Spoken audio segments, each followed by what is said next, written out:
ठाकुर।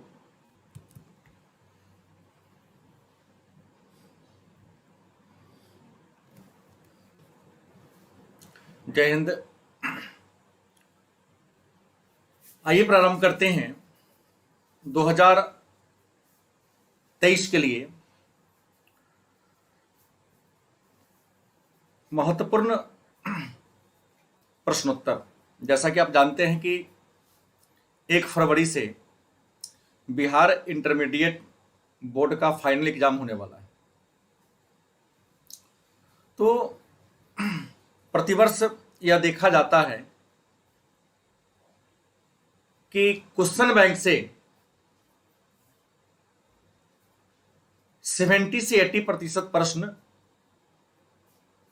क्रमिक रूप से आते रहता है। तो हम लोग आज की क्लास में इतिहास पाठ 1 और पाठ 2 से 2000 ध्यान देंगे, यहां देखेंगे पाठ 1 इतिहास पाठ 1 और पाठ 2 और 2009 से लेकर 2021 तक जितने भी प्रश्नों को पूछा गया है लघु उत्तरीय और दीर्घ उत्तरीय, उसी प्रश्नों पर हम चर्चा करेंगे। इस क्रम में सबसे पहला प्रश्न है,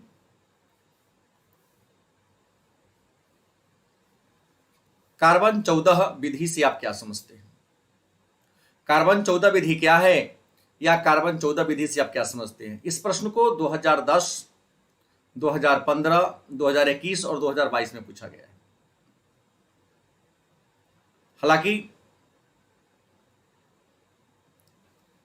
देखा जाए तो इस प्रश्न को प्रतिवर्ष पूछा जाता है और इस वर्ष भी पूछे जाने की पूरी संभावना है।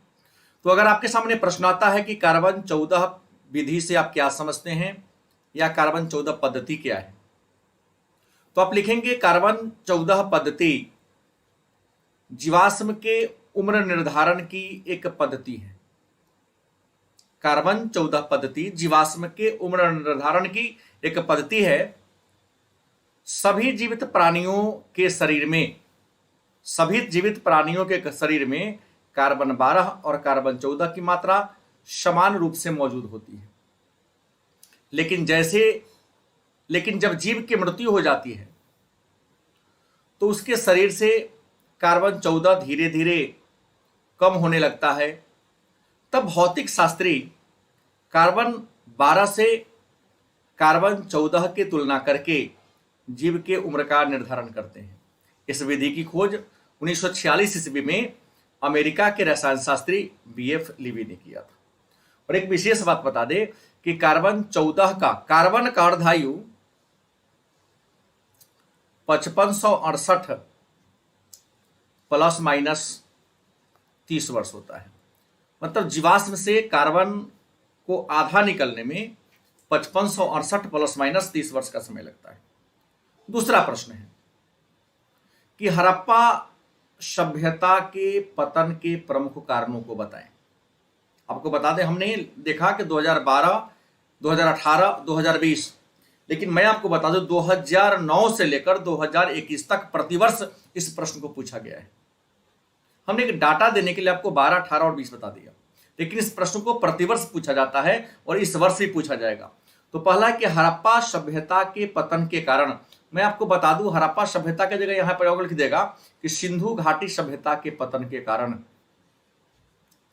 सिंधु घाटी सभ्यता के पतन के कारण, मतलब सिंधु घाटी सभ्यता का अन्य नाम हड़प्पा की सभ्यता भी है, या हड़प्पा सिंधु सभ्यता को हम हड़प्पा की सभ्यता भी कहते हैं। तो यदि आपसे पूछा जाए कि हड़प्पा सभ्यता या सिंधु घाटी सभ्यता के पतन के कारणों को लिखें, तो आप उत्तर लिखेंगे कि हड़प्पा की सभ्यता के पतन के प्रमुख कारण निम्नलिखित है।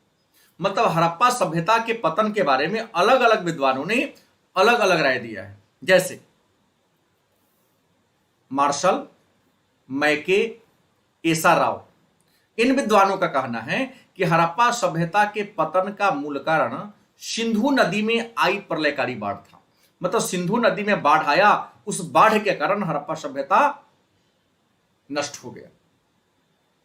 दूसरा विचार दिए हैं मार्टिन व्हीलर, पिगट, इन विद्वानों का कहना है कि विदेशियों का आक्रमण, मतलब हड़प्पा सभ्यता के क्षेत्र में विदेशियों का आक्रमण हुआ और उन विदेशियों के आक्रमण से भयभीत होकर हड़प्पा सभ्यता के लोग वहां से अन्य जगह पलायन कर गए।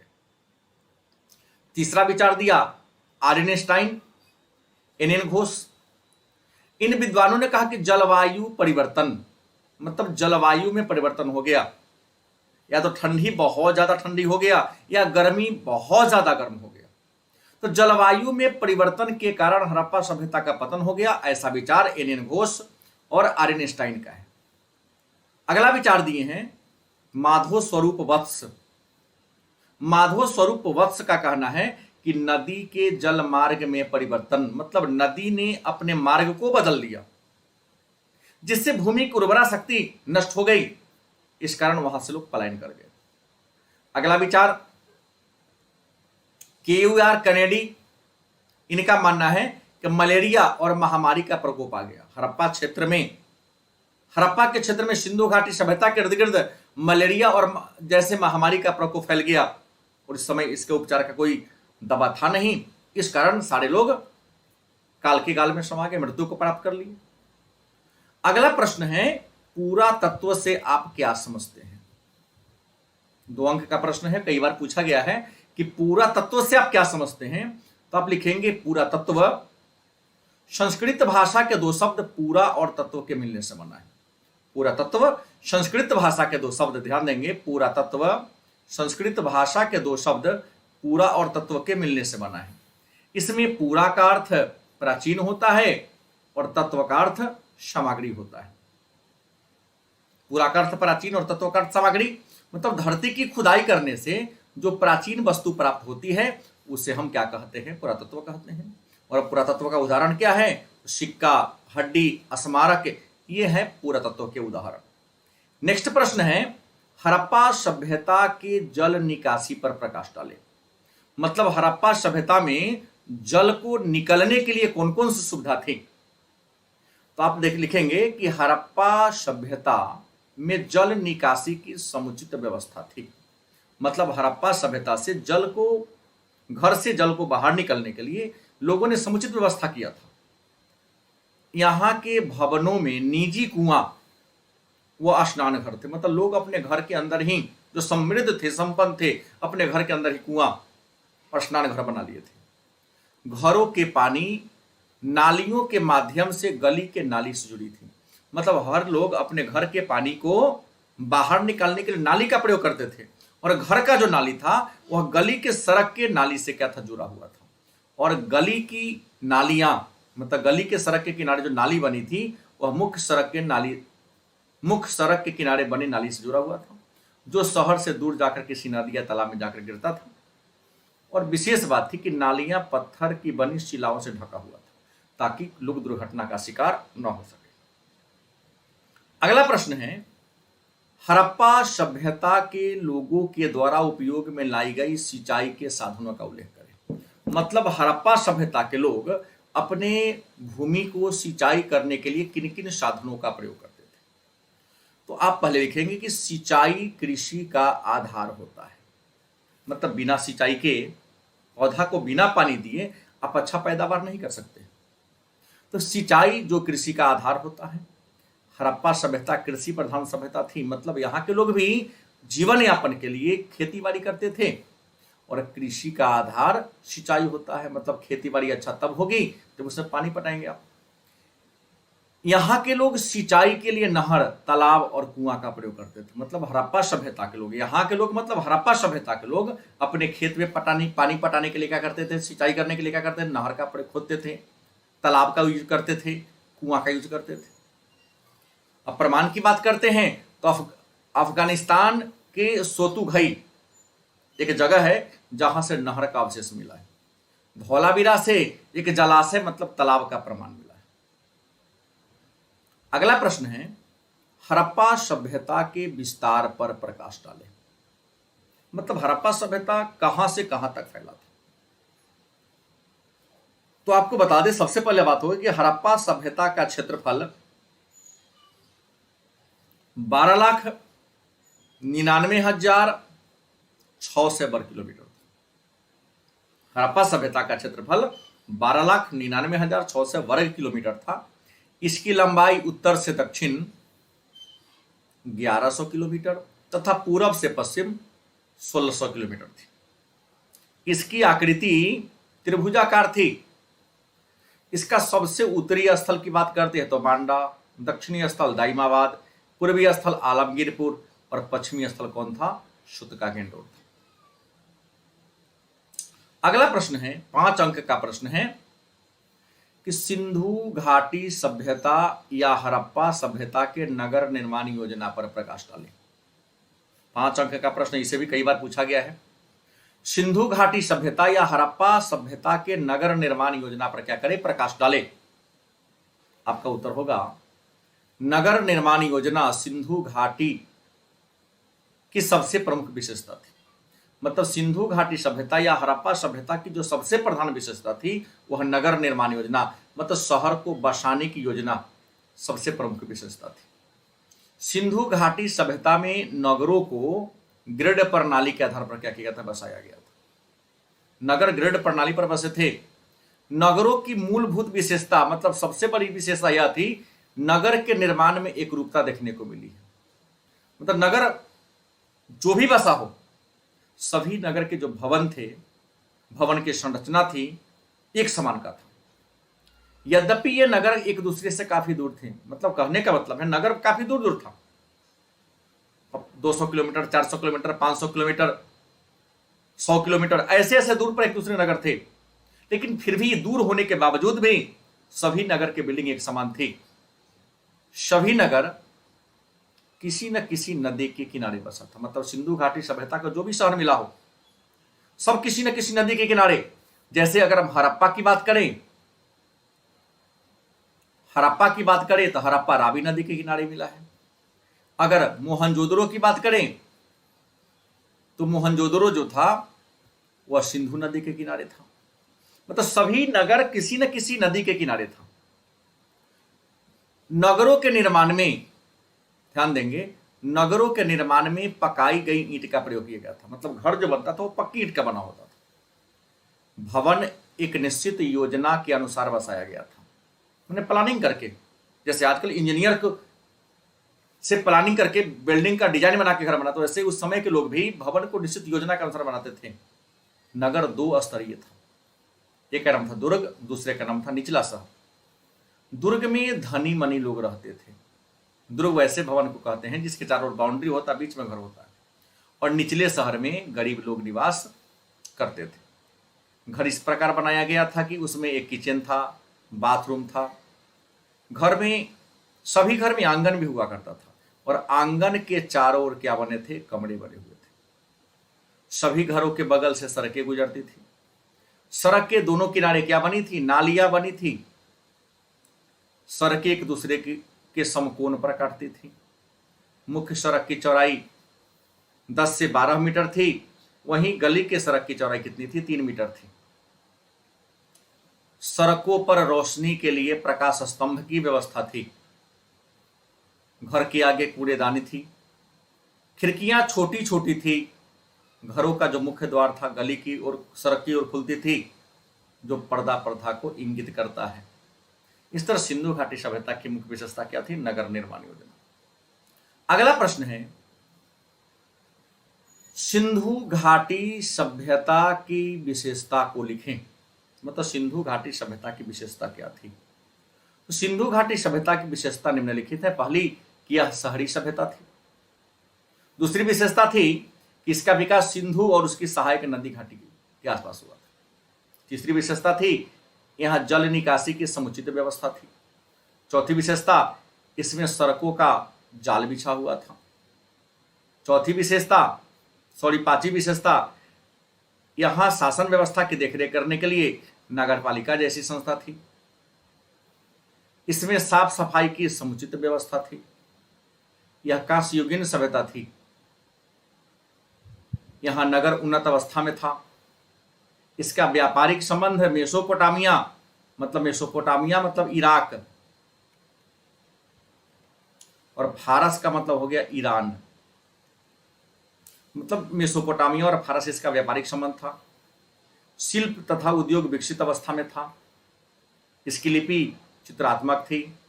यहाँ के लोग धातु कर्म से परिचित थे, मतलब मिश्र धातु का निर्माण किया करते थे। तांबा और टीन को मिलाकर कांसा बनाना जानते थे।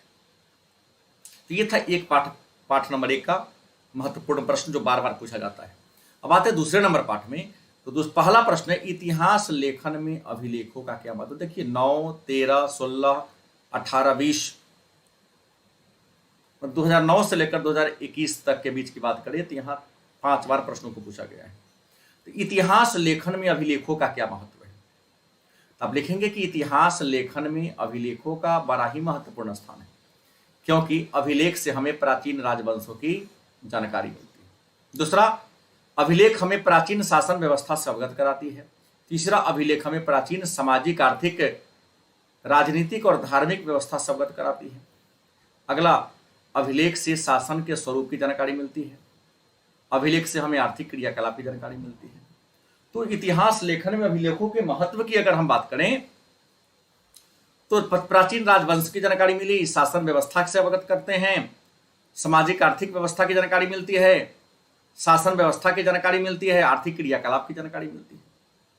अगला प्रश्न है कि कलिंग युद्ध का अशोक के जीवन पर क्या प्रभाव पड़ा। तो आपको पता है ना कि कलिंग का युद्ध 261 बीसी में हुआ था। कलिंग का युद्ध कब हुआ था तो 261 ईसा पूर्व में हुआ था। और कलिंग पड़ता कहां है तो कलिंग पड़ता है ओडिशा में। उस समय उड़ीसा नाम था, आज ओडिशा नाम है। तो कलिंग के युद्ध का अशोक के जीवन पर क्या प्रभाव पड़ा, तब लिखेंगे कि कलिंग के युद्ध का अशोक के जीवन पर निम्नलिखित प्रभाव पड़ा। पहला, कि अशोक ने इस युद्ध के बाद भेड़ी घोष की नीति त्याग दी और धम्म घोष की नीति अपना लिया। दूसरा, अशोक अपना संपूर्ण जीवन मानव कल्याण और प्रजा की सेवा में लगा दी लड़ाई के बाद। तीसरा, पर्यावरण संरक्षण और जीव संरक्षण पर अशोक ने ध्यान दिया। चौथा, धार्मिक यात्रा प्रारंभ किया। पांचवा, शैव धर्म के स्थान पर बौद्ध धर्म को क्या कर लिया, अपना लिया। अगला प्रश्न है कि समुद्रगुप्त की तुलना नेपोलियन से की जाती है, क्यों। तो आपको पता होगा कि समुद्रगुप्त गुप्त वंश के सबसे महान राजा थे, प्रतापी राजा थे, और नेपोलियन फ्रांस के सम्राट थे। तो समुद्रगुप्त जो भारत के शासक थे और नेपोलियन जो फ्रांस के सम्राट थे, तो नेपोलियन से समुद्रगुप्त की तुलना क्यों की जाती है। तो समुद्रगुप्त की तुलना नेपोलियन से इसलिए की जाती है क्योंकि नेपोलियन अपने शासन काल में जितनी भी लड़ाइयां लड़ी उन सब लड़ाई में सफलता प्राप्त किया। ठीक उसी प्रकार समुद्रगुप्त भी साम्राज्य विस्तार के लिए जितनी भी लड़ाइयां लड़ी उन सभी युद्ध में सफलता को प्राप्त किया था। इसलिए समुद्रगुप्त की तुलना नेपोलियन से करते हैं। अगला प्रश्न है, इस प्रश्न को भी हर प्रतिवर्ष पूछा जाता है कि मौर्य काल के इतिहास के प्रमुख स्रोतों को, मतलब मौर्य काल के इतिहास के अध्ययन के, मौर्य काल के इतिहास के अध्ययन के प्रमुख स्रोतों को लिखें। तो आप लिखेंगे मौर्यकालीन इतिहास के अध्ययन के प्रमुख स्रोत निम्नलिखित हैं। नंबर 1, कौटिल्य के द्वारा लिखा गया अर्थशास्त्र। दूसरा, मेगास्थनीज के द्वारा लिखा गया पुस्तक इंडिका। तीसरा, विष्णु पुराण। चौथा, विशाख दत्त के द्वारा लिखा गया नाटक मुद्रा राक्षस। चौथा, अशोक के द्वारा जारी किया गया अभिलेख। और पांचवा है पाणिनि के द्वारा लिखा गया अष्टाध्यायी। इन स्रोतों से मौर्यकालीन इतिहास की जानकारी मिलती है। फिर प्रश्न है कि महाजनपद किसे कहते हैं। महाजनपद क्या है या महाजनपद किसे कहते हैं।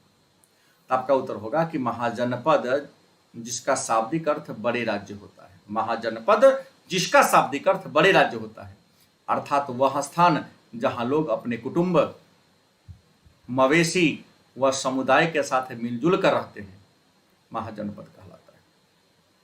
मतलब जिस स्थान पर लोग अपने कुटुंब, मवेशी, समुदाय के साथ मिलजुल कर रहते हैं उसे महाजनपद कहते हैं। और प्राचीन काल में महाजनपदों की संख्या 16 थी। इसके नामों की सूची बौद्ध धर्म की पुस्तक अंगुत्तर निकाय और जैन धर्म की पुस्तक भागवती सूत्र में हमको देखने को मिलती है।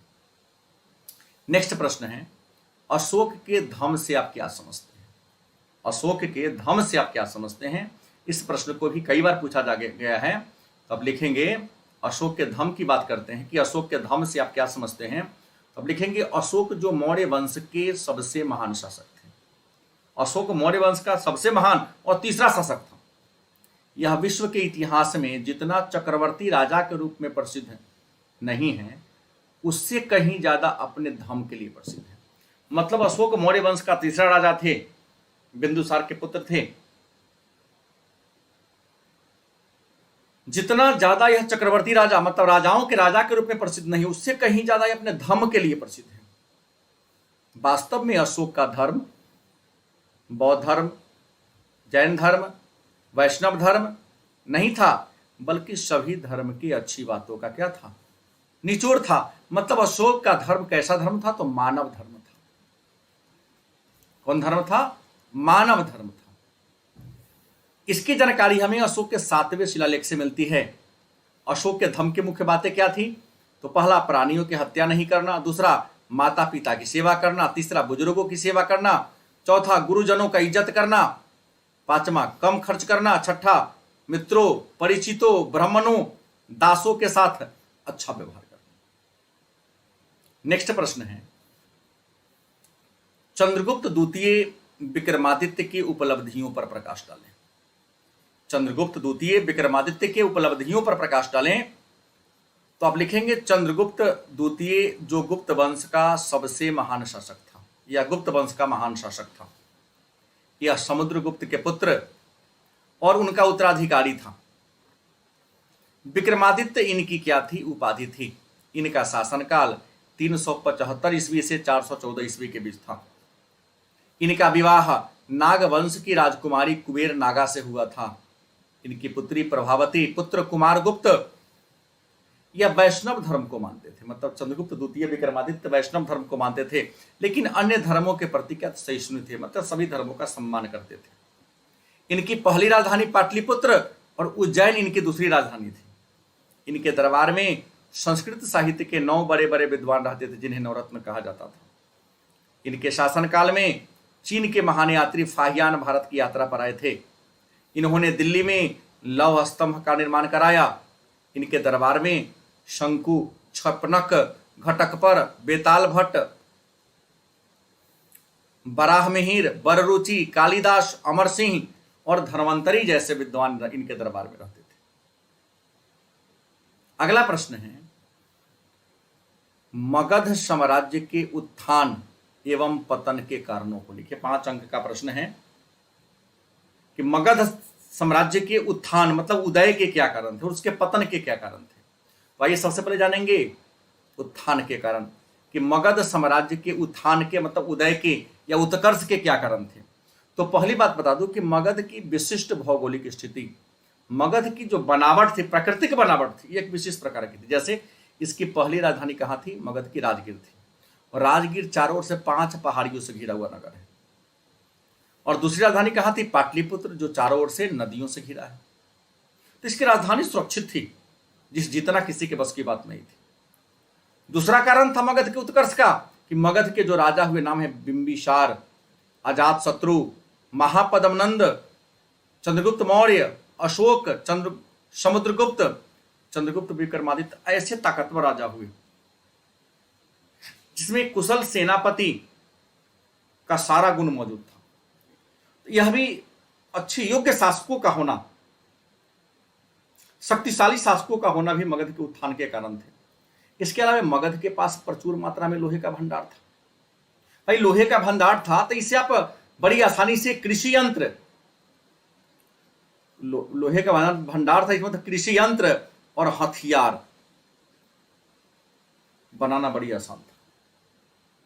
इसके बाद मगध के पास कोयले का भंडार था। भाई कोयला से ही लोहा को गलाकर उसको औजार बनाना संभव था। और अंतिम बात था कि मगध गंगा के मध्य मैदान में स्थित था, इस कारण यहाँ की मिट्टी बहुत ज्यादा उपजाऊ थी।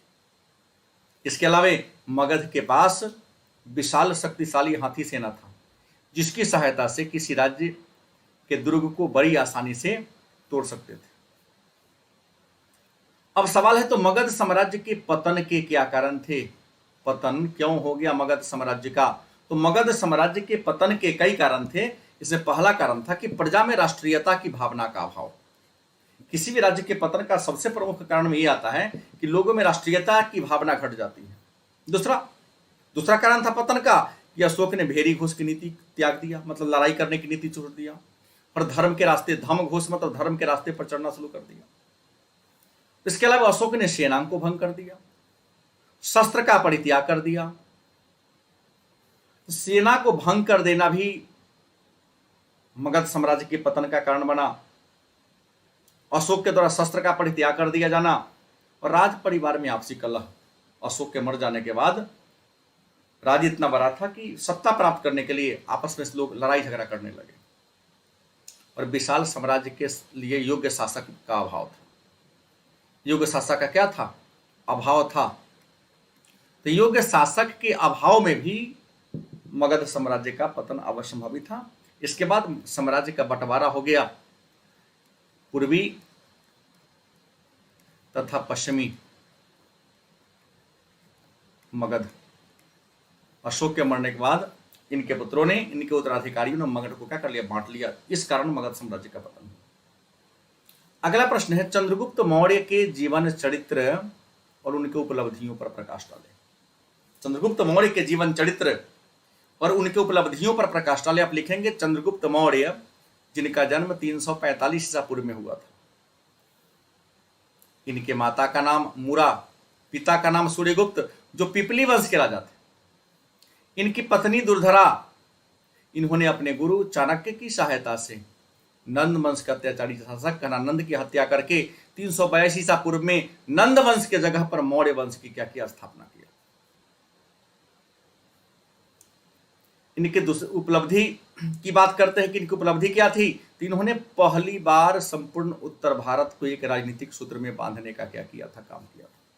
दूसरी उपलब्धि, इन्होंने सिकंदर के प्रांतपति सेल्यूकस निकेटर को युद्ध में पराजित कर दिया और सिकंदर के द्वारा जीते गए क्षेत्र को वापस ले लिया और अपने मगध साम्राज्य में मिला लिया। इनकी दूसरी उपलब्धि थी।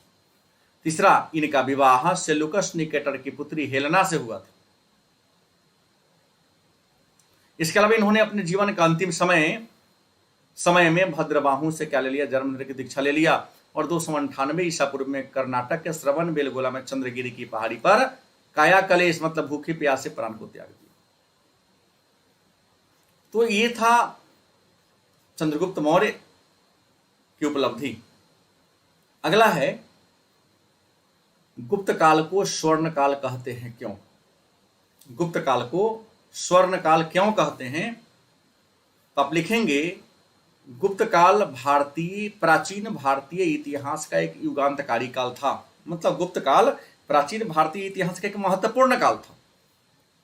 विद्वान किसी भी काल को स्वर्ण काल का दर्जा उस काल की उपलब्धियों के द्वारा देते हैं। मतलब किसी काल को स्वर्ण काल मतलब सुंदर काल का दर्जा उस काल में हुए अच्छे अच्छे कार्य के लिए मिलते हैं। गुप्त काल को प्राचीन भारतीय इतिहास का स्वर्ण काल इसलिए कहते हैं क्योंकि गुप्त काल में भारत की संस्कृति मतलब परंपराएं चरमोत्कर्ष पर थी, बहुत ऊपर थी। इस काल में ज्ञान विज्ञान, कला, स्थापत्य कला, साहित्य कला, मंदिर निर्माण कला, मूर्ति निर्माण कला का प्रचुर विकास हुआ। भारत के सभी प्रमुख मंदिरों का निर्माण, सभी ग्रंथों का संकलन गुप्त काल में ही हुआ। इस वंश के शासकों ने संपूर्ण भारत को एक राजनीतिक सूत्र में बांधने का काम किया। इस वंश में समुद्रगुप्त जैसे महान विजेता हुए, वहीं चंद्रगुप्त द्वितीय जैसे, विक्रमादित्य जैसे विद्वान के महान संरक्षक आश्रयदाता हुए।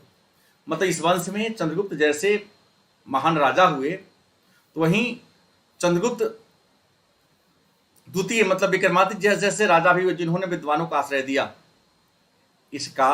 यह काल प्रशासनिक, आर्थिक, राजनीतिक दृष्टिकोण से समृद्धि का काल था। तो शासन व्यवस्था के क्षेत्र में, आर्थिक क्रिया क्षेत्र में, राजनीति के क्षेत्र में बड़ा ही महत्वपूर्ण था। इतिहासकार